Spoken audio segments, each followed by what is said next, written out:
Now, Wine Wednesday, sponsored by The Lodge at Columbia Point.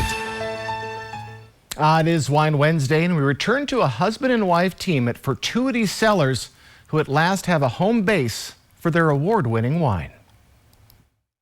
We return to Lee and Emily Fergustrom's Fortuity Cellars, established in 2017. When we last saw them, they were still a startup winery with no home base. That has changed in the last 2.5 years. We are in their new winery and tasting area in the middle of ag land in the Yakima Valley. Their award-winning wine just added a new accolade when we sat down for a chat.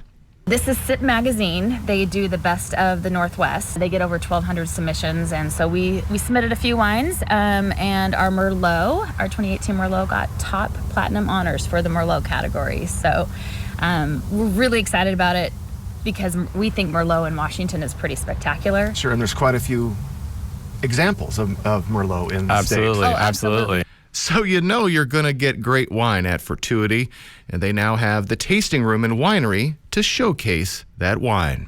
One of the first things that when we were out at pouring at events, people would ask us is, where can we come see you? Where's your tasting room? And we were like, well, we don't really have one. So to have a tasting room is a first thing. But everyone loves it. SeattleMet.com, they listed you as the third Yakima area winery to visit, and this is a perfect place to have a picnic. Yes. Would you agree with that? Oh yeah, and you can see the lawn right behind you here. I mean, that's what we tell people, and I think we have families that are concerned about, bringing kids wine tasting. We're like, no, bring them. We've got the lawn. They can run around. Yeah, our vision was definitely an outside tasting experience, allowing people to experience the Yakima Valley and to be surrounded by orchards and vineyards up in the hill. It's a pretty cool spot. So it definitely exceeded expectations and on both sides of the tasting experience, but also the production. We're still ironing out some of the kinks and stuff. It's a great start, and I think having that vision of being outside tasting really helped us during the pandemic too. Absolutely. So.